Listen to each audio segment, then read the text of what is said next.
Hello, everyone. Sometimes after publishing a prototype as HTML file, we want to hide the sidebar completely to make it appear like a real website.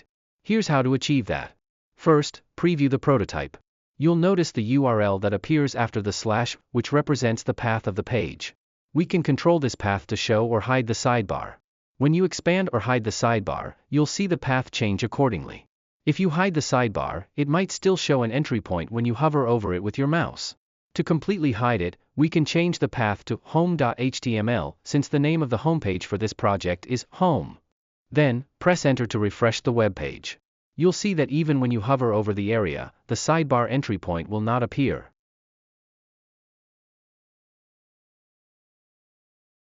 Next, we can publish the prototype locally and change the URL path to home.html as well.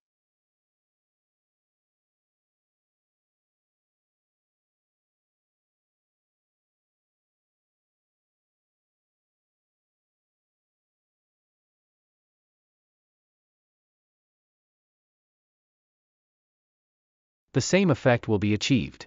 This actually corresponds to the home.html file of the exported prototype. Directly opening this file will produce the same result. If you like my video, please subscribe to my channel, give me a like, and share with others. Thank you.